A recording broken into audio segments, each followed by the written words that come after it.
Assalamualaikum warahmatullahi wabarakatuh. Saya Nuraini Islamiyah, Anis Marta Tiffany, Siti Nurrohmah, dan Farihatus Salamah akan menyampaikan presentasi dari kelompok monetaris. 1. Pengertian monetaris. Monetarisme adalah kecenderungan dalam pemikiran ekonomi yang menekankan peran pemerintah dalam pengendalian jumlah uang beredar.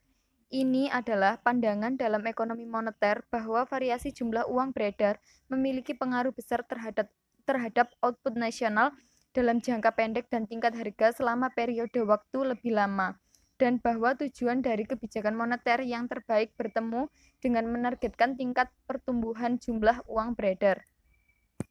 2. Sejarah pemikiran ekonomi monetaris.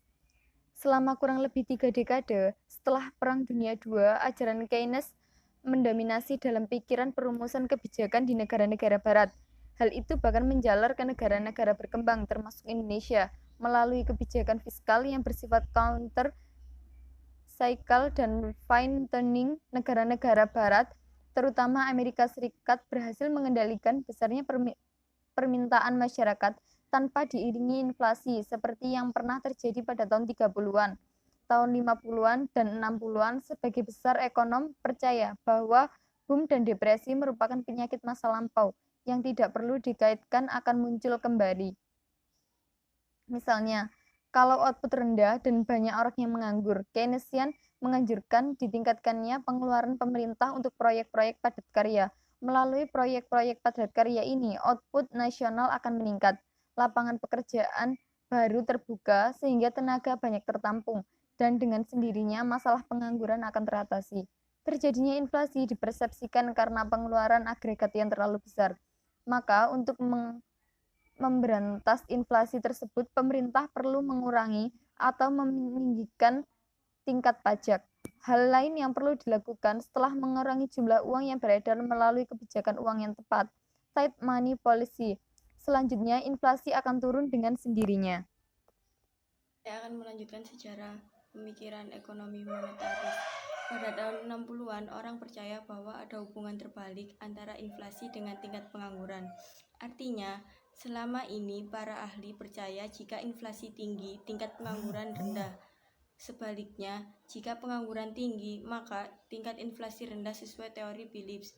Akan tetapi, gejala-gejala ekonomi yang terjadi pada tahun 70-an tidak sinkron dengan anggapan tersebut. Pada waktu itu, harga-harga menunjukkan kecenderungan peningkatan yang sangat tinggi, didorong oleh naiknya harga-harga minyak tahun 1973 sampai 1974. Pada saat terjadinya kenaikan harga-harga atau inflasi tersebut, pengangguran akan semakin meningkat. Dengan demikian, teori Keynes yang menyatakan bahwa selama masih banyak pengangguran, maka selama itu pula pengangguran masyarakat atau public spending dapat ditingkatkan tanpa menimbulkan inflasi.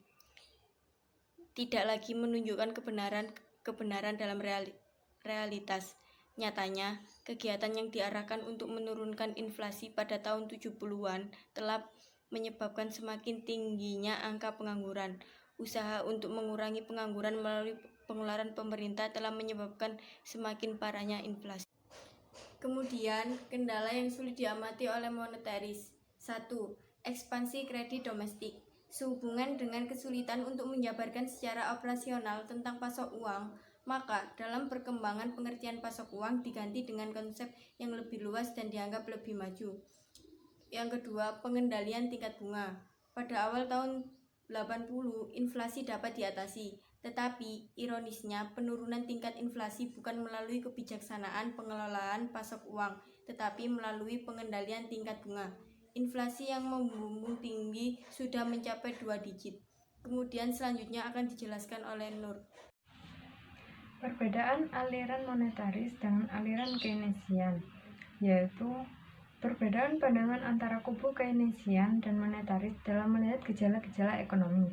Dalam melihat perekonomian secara agregat, kubu Keynesian percaya bahwa perekonomian cenderung berada dalam posisi keseimbangan tingkat output rendah atau low level equilibrium.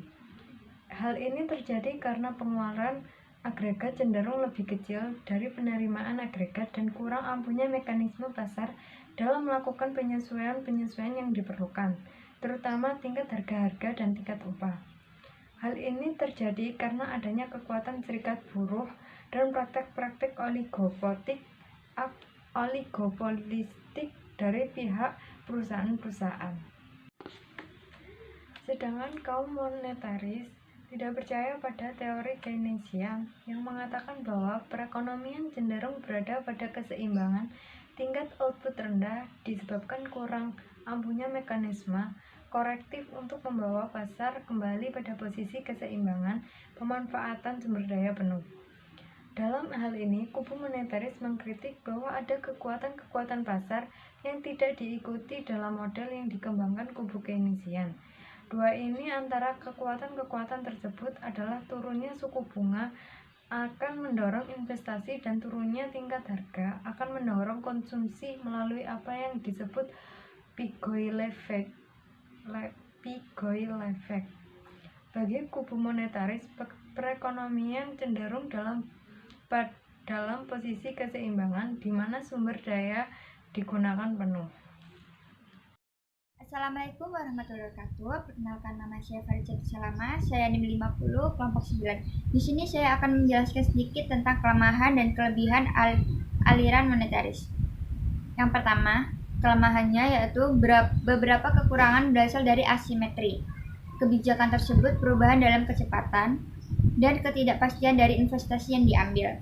Yang kedua, kelemahan utama dari aliran monetaris sendiri adalah asimetri, yaitu suatu kebijakan uang ketat adalah sangat efektif guna mencegah pinjaman baru karena kelebihan cadangan dikurangi. Namun, kebijakan yang mudah seperti menjadi tidak efektif karena tambah kelebihan cadangan tidak akan dipinjamkan keluar oleh bank karena takut akan potensi kebangkrutan dari para peminjam selama masa resesi. Dengan demikian, disarankan untuk tidak menggunakan kebijakan keduanya, malah menggunakan kebijakan fiskal. Yang ketiga, yakni kebijakan moneter mungkin digunakan baik untuk mengendalikan persediaan uang maupun tingkat suku bunga, tetapi keduanya tidak dapat dikendalikan pada waktu yang sama. Dengan demikian, tersebut menjadi dilema. Yang selanjutnya saya bahas adalah kelebihan. Kelebihannya yaitu kaum monetaris mengatakan bahwa perekonomian cenderung berada pada keseimbangan tingkat output rendah yang disebabkan kurang ampuhnya mekanisme korektif untuk membawa pasar kembali pada posisi keseimbangan pemanfaatan sumber daya penuh. Yang kedua, menurut kaum monetaris, bahwa turunnya suku bunga akan mendorong investasi dan turunnya tingkat harga akan mendorong konsumsi melalui Pigoil effect. Bagi kubu monetaris, perekonomian cenderung berada dalam posisi keseimbangan, di mana sumber daya digunakan penuh. Yang ketiga, yakni dalam usaha meningkatkan laju pertumbuhan ekonomi dan dalam mengatasi pengangguran, kaum monetaris lebih menyukai kebijakan moneter yang kontraktif. Investasi pemerintah untuk meningkatkan output dengan menggunakan kebijakan fiskal tidak disengani Friedman. Misalnya, ada usaha untuk meningkatkan output dengan menurunkan pajak. Yang terakhir, yang keempat, yakni kaum monetaris, terutama Friedman, dinilai sangat berjasa meluruskan falsafah liberal kaum klasik. Kembali sebagaimana diajarkan oleh Adam Smith. Itu dari penjelasan saya. Jika ada salah kata, mohon maaf. Wassalamualaikum warahmatullahi wabarakatuh.